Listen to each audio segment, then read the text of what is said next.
안녕하세요. 플래너 성형외과 이승현 원장입니다.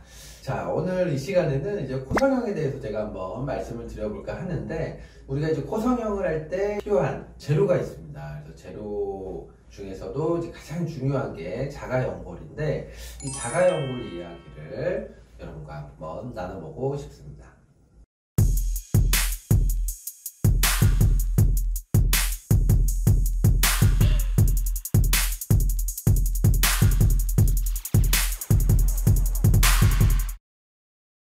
코 성형을 할 때 크게 이제 코끝을 올리는 것과 콧대를 올리는 것 두 가지로 나누어서 저희가 생각을 해볼 수가 있을 것 같아요.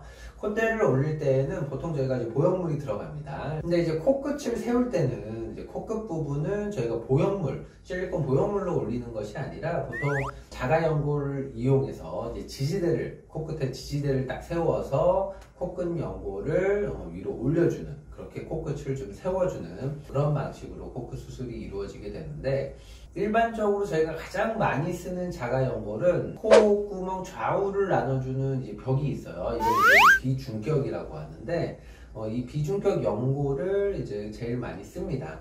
이 비중격 연골은 비교적 강도가 좀 단단하고요. 그리고 크기도 꽤 크기 때문에 우리가 이제 코끝 세우는 어떤 지지대 역할을 하는 데 있어서 아주 좋은 어떤 그런 재료가 됩니다. 근데 요즘에는 이 자가늑연골에 대해서 좀 물어보는 분들이 참 많으세요. 그래서 자가늑연골이라고 하는 것은 우리 가슴에 위치한 늑연골이고요. 이거를 채취를 해서 비중격 대신에 지지대로 쓴다라는 것입니다. 물론 이 자가늑연골이 굉장히 튼튼하고 좋은 어떤 재료임에는 틀림이 없어요. 그렇지만 이 자가늑연골을 채취하기 위해서는 가슴 부분에 한 3에서 4cm 정도 절개선을 좀 넣어야 합니다. 따라서 가슴 부위에 상처가 남는 것이죠. 그렇기 때문에 특히나 젊은 여성분에게 사실 저는 자가늑연골로 코성형을 하자고 말씀드리기가 사실 좀 어려워요. 왜냐하면 가슴에 흉터가 남기 때문이겠죠.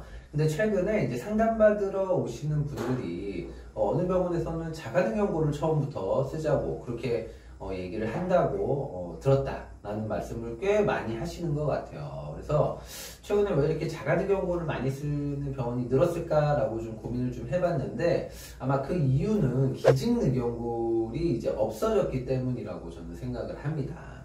이 기증늑연골이라고 하는 것은 제게 아니고요, 남의 사체에서 늑연골을 떼서 그것을 제품처럼 만들어낸 어떤 그런 늑연골이에요. 그래서 저희가 이제 재수술이라든지 뭐 연골이 더 이상 없는 경우, 이런 경우에 있어서 예전에 이제 기증늑연골을 많이 썼었는데, 이 기증늑연골은 100% 수입입니다. 국산이 없어요. 거의 대부분 미국에서 수입을 하고 있는데, 코로나 이후로 이 수입이 거의 다 끊겼습니다.